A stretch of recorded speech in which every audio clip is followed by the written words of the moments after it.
Mais je voudrais qu'on revienne sur cette fameuse garantie universelle des loyers, qui est l'un des points phares de la loi Duflot. Alors, à première vue, le système est intéressant, mais est-ce qu'il est aussi intéressant que ça, ce système de garantie universelle des loyers?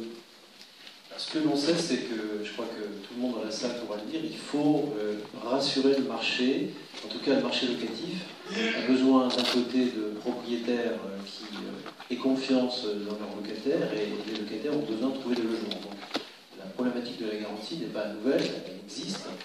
Et d'ailleurs, avant peut-être plus directement de parler de la garantie universelle des loyers, je voudrais rappeler pour les personnes présentes dans la salle, dire quelques mots sur la manière dont ça fonctionne. Vous savez que aujourd'hui, et avant même que la garantie universelle des loyers soit en place, il y a grosso modo 3 façons de garantir ses loyers.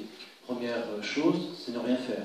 On peut avoir confiance dans son locataire, on peut avoir une situation telle que finalement on se dit bon, je n'ai pas besoin de garantie. C'est une première solution. Deuxième solution, qui est couramment employée depuis, j'allais dire des siècles, c'est la caution personne physique. Finalement, vous louez un logement, vous êtes propriétaire d'un logement, vous avez en face de vous un locataire, vous pouvez lui demander une caution personne physique. Peut-être pourra-t-il en fournir une, peut-être ne pourra-t-il pas, et c'est là que se pose le premier problème, qui est celui de l'égalité des locataires face aux besoins de logement. Bon, c'est une question qui se pose, elle existe, et c'est pourquoi d'ailleurs les assureurs privés ont trouvé une solution qui marche bien, on peut dire très bien, quoi qu'elle ait été critiquée, mais elle existe, et je crois qu'il faut la rappeler, c'est la garantie des loyers impayés classique, qui est proposée par un assureur, par des assureurs en France, qui permet de garantir les impayés de loyers, donc que souscrit un professionnel, qui est souscrit auprès d'un professionnel, qui est souscrit, excusez-moi, par les propriétaires auprès d'une assurance, et à ce moment-là, le risque d'impayé est couvert.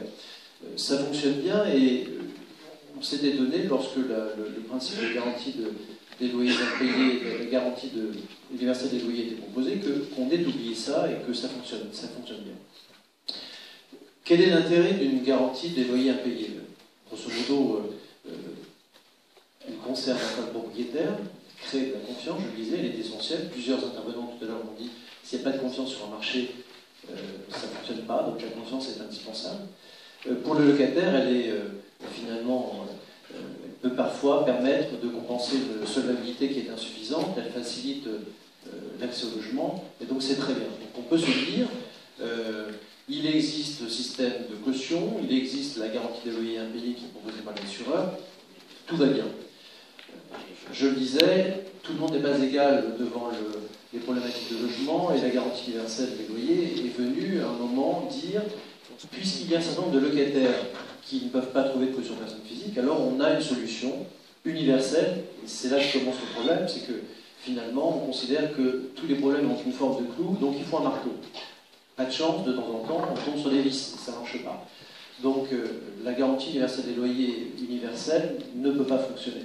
Et je crois que la garantie universelle des loyers, en tout cas dans les débats qui ont eu lieu avec les représentants de la ministre, ont permis fort heureusement d'atténuer le système, d'autant plus qu'il y avait une expérience, je dirais, semi-publique sur la garantie universelle, par rapport à la garantie universelle des loyers, qui est la garantie des risques locatifs.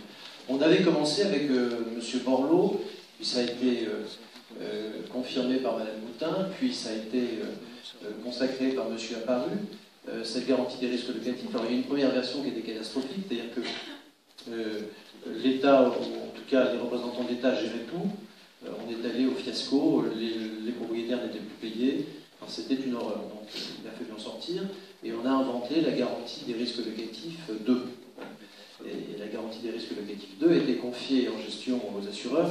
Là, ça s'est mieux passé, sauf que la garantie des risques locatifs 2, elle couvre un public qui est assez large, et évidemment, elle crée un certain nombre de dysfonctionnements en termes d'impayés de loyer. Donc on a sur cette garantie des risques locatifs qui s'apparente peu ou prou à la garantie universelle des loyers, des mécanismes de déresponsabilisation des locataires, des mécanismes de forte sinistralité et donc des coûts très élevés. Des coûts très élevés qui sont supportés aujourd'hui par le 1% logement, qui serait demain dans la garantie universelle des loyers supportée par l'État, et on craint des dérives. Donc cet exemple-là n'a pas été bien étudié et on n'a pas, je crois, tiré profit d'une situation que l'on connaît, qu'on est en mesure d'analyser, pour repenser cette garantie, ou en tout cas pour penser différemment cette garantie universelle des loyers. Alors pour en venir au fait, c'est quoi aujourd'hui la garantie universelle des loyers? C'est une garantie qui est optionnelle, c'est-à-dire que les propriétaires, dans un bail qui va leur être imposé, pourront décider de ne pas y avoir recours. C'est une garantie qui est plafonnée au loyer de référence, et donc là, on a évidemment immédiatement la question de c'est quoi le loyer de référence, et ça pose la question des observateurs des loyers, ça sera probablement abordé tout à l'heure. C'est une garantie qui sera soumise à une franchise, on ne sait pas combien, c'est 1 mois, 2 mois, 3 mois, on ne sait pas le dire. Et puis c'est une garantie qui ne couvre pas les frais de contentieux ni de détérioration mobilière. Donc on voit que la garantie universelle des loyers est une garantie qui est très imparfaite. Pourquoi? Parce qu'au fil des discussions avec les représentants de la ministre, on s'est aperçu que si la garantie couvrait tout, si elle était universelle à la fois dans son application à l'ensemble des locataires et des propriétaires, les 6 millions de logements en France, et qu'elle couvrait tous les risques, eh bien, on avait là, évidemment, la chronique d'une faillite annoncée du système, très rapide, et les chiffres ont été annoncés de quelques centaines de millions d'euros de coûts pour cette garantie.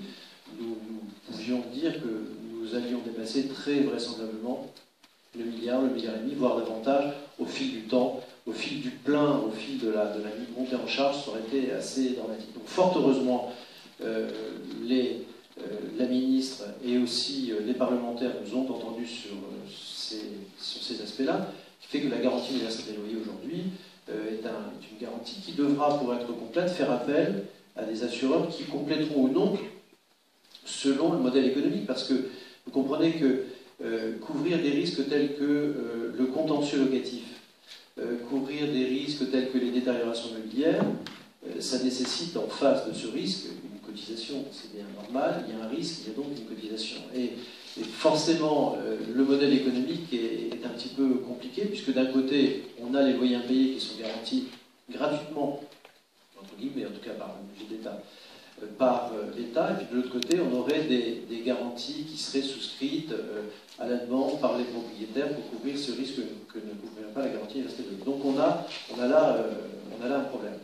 Alors si on rajoute à ça que la garantie universelle des loyers va être gérée par des centres de gestion agréés, qui seront soit des associations, soit des courtiers d'assurance, soit des assureurs, donc finalement des gens comme Gallian qui font ce métier, qui le connaissent bien, on est plutôt rassuré. Mais la difficulté, c'est qu'il va y avoir dans ce dispositif des interventions multiples à tous les niveaux. Le propriétaire devra probablement, dans un premier temps, savoir de quoi il retourne. Donc là, il y aura un premier niveau d'information. Il va y avoir ensuite la problématique du traitement social, puisque la garantie universelle des loyers, et c'est tant mieux, prévoit un traitement social. Sauf que le traitement social, c'est très lourd, et on l'a vu avec la garantie des risques locatifs, c'est des retards. Des retards, ça veut dire du temps, ça veut dire évidemment des coûts additionnels, et ça veut dire au final un système qui coûte cher. Donc on est face à un système qui sera lourd en termes de fonctionnement, puis si on ajoute à cela que le Trésor public va rentrer dans la danse pour recouvrer les sommes, alors très bien, l'apport du gendarme, c'est formidable, sauf que, évidemment, ça ne fonctionne que si les personnes qui sont poursuivies sont solvables. Donc se pose immédiatement la question de est-ce que le fait que le Trésor public va intervenir dans la chasse aux sorcières va finalement solvabiliser celui qui n'a pas pu payer ce qu'il ne pouvait pas payer avant. Je pense que la réponse, nous l'avons tous. Donc on a un mécanisme qui sera extrêmement compliqué, avec une multiplication d'interlocuteurs, le bénéficiaire, le propriétaire, le locataire, l'intermédiaire agréé, celui qui va gérer, les services sociaux, les trésors publics. Donc vous voyez que le terme a été employé par certains, et je crois l'avoir employé même, d'une usine à gaz qui est en cours de modification, c'est absolument évident. Il y a évidemment tout cela, les coûts induits, parce qu'il va falloir le gérer, et on a prévu, les textes prévoient une agence nationale qui sera en charge de ce dispositif. On imagine bien que l'agence nationale qui sera en charge de ce dispositif aura besoin de moyens, c'est normal. On lui donne une mission, il faut qu'elle puisse la remplir. Pour la remplir, il faut des moyens, et ces moyens vont générer évidemment des coûts. Donc additionner à tout ce qu'on imagine que va coûter la garantie universelle des loyers, parce qu'elle va concerner tous les locataires dont le taux d'effort, c'est-à-dire le rapport loyer sur revenu, ira jusqu'à 50%. Donc imaginez si vous mettez 50%, vous consacrez 50% de votre revenu à votre loyer, la probabilité de défaut, la probabilité d'impayé est quand même très très élevée. Donc on va avoir une masse de travail très importante qui devrait être faite par cette agence nationale. Donc le problème de tout ça, c'est quoi? C'est finalement, j'y reviens, mais je crois que c'est essentiel, c'est la confiance. C'est-à-dire que la garantie universelle des loyers ne va pas restaurer la confiance que les investisseurs locatifs, que les propriétaires existants ont dans l'immobilier. C'est-à-dire qu'on risque d'être exposé, quand on est propriétaire, à des tracasseries administratives, on risque d'être exposé à des refus de garantie, on risque finalement d'être stigmatisé si on n'accueille pas dans son logement un locataire dont a priori on ne voudrait pas, parce que après tout on a investi et on peut avoir le choix de son locataire. Donc on est ce problème de confiance qui se pose, et puis l'autre problème qui est celui du comportement des locataires. Alors, on m'a souvent reproché de dire vous en faites trop, vous exagérez les choses. La réalité, c'est que si on ouvre trop les vannes, le problème se posera évidemment d'une dérive comportementale. C'est-à-dire que si vous savez qu'il va y avoir une assistance, entre guillemets au sens large, sociale, il va y avoir des atermoiements qui seront accordés dans le mécanisme de recouvrement des loyers, vous voyez bien que pour les situations les plus difficiles, mais aussi parfois par des gens qui sont simplement mauvais payeurs, et on en connaît tous qui sont solvables, qui sont mauvais payeurs, mais qui seront rentrés dans le système de la garantie universelle des loyers, et qui se diront là, je suis couvert, de toute façon il y aura des délais, et j'en ai pour un petit moment de tranquillité. Donc on voit bien que il y a une idée intéressante, celle de la garantie. On voit bien qu'il y a un besoin qui est celui des populations fragiles. Pas s'insister là-dessus. C'est vrai que la question des intérimaires, des salariés en contrat de durée déterminée, que les saisonniers, enfin bref, que toutes les catégories de locataires fragiles ne peuvent pas se loger ou pas facilement. Donc je pense que la garantie universelle des loyers a une place sur cette population qui est ciblée. Je crois que l'erreur principale qui a été faite en ce qui concerne la CUL, c'est d'être trop ambitieux finalement. C'est de vouloir faire avec un mécanisme, en image du marteau tout à l'heure, considérant que tous les problèmes ont une forme de clou, finalement, ne pas traiter tout ce qui n'est pas inclus. Et aujourd'hui, je crois qu'il faut revoir ce mécanisme et assigner à la garantie universelle des loyers un rôle qui doit être celui d'aider l'accès au logement locatif d'une certaine population de locataires qui ont du mal à y arriver. Voilà je dirais le point important, peut-être le message le plus important qui doit être entendu, me semble-t-il, par les pouvoirs publics, c'est que cette aide de l'État, parce que finalement c'est le budget d'État et tout cela nous coûtera collectivement, c'est que cette aide soit ciblée sur une population qui en a réellement besoin. Voilà. Alors, j'ai un point d'étonnement qui est celui de casser la garantie des risques locatifs, dont je n'ai pas dit du bien, vous avez entendu, mais qui a le mérite d'exister aujourd'hui, pour refaire à côté un autre, entre guillemets, machin, qui va avoir pour mission, finalement, de faire ce qui existe déjà.